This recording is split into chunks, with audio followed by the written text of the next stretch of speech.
Deep fry అయిన taste అయితే super గా ఉందండి. రెగ్యులర్ గా చేసుకునే బెండకాయ రెసిపీస్ బోర్ అనిపించినప్పుడు ఇలా ట్రై చేయండి. టేస్ట్ అయితే అదిరిపోతుంది. బెండకాయ ముక్కల్ని సన్నగా కట్ చేసుకుని ఆయిల్లో డీప్ ఫ్రై చేసుకుని టిష్యూ వేసిన ప్లేట్ లోకి తీసుకుని పక్కన పెట్టుకోవాలి.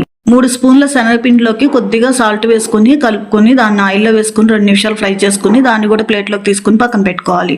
అదే ఆయిల్లోకి వేరుశనగ గుళ్ళు వేసుకుని ఒక 60% వేగిన తర్వాత దానిలోకి జీడిపప్పు పలుకులు కూడా వేసుకుని వేయించుకుని వాటిని కూడా తీసుకుని పక్కన పెట్టుకోవాలి.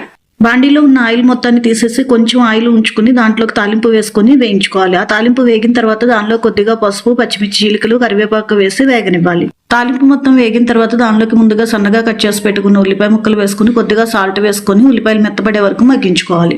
ఉల్లిపాయలు పూర్తిగా మెత్తబడిన తర్వాత దానిలోకి వేయించి పెట్టుకున్న బెండకాయ ముక్కలు వేసుకుని పకోడీని కూడా పొడిలాగా వేసుకుని దానిలోకి తగినంత కారం, తగినంత ఉప్పు వేసుకుని బాగా కలిపేసుకుంటే బెండకాయ పకోడీ రెడీ. రెసిపీ నచ్చిందా? అయితే ట్రై చేయండి. ఒక లైక్ చేసి సబ్స్క్రైబ్ చేయండి.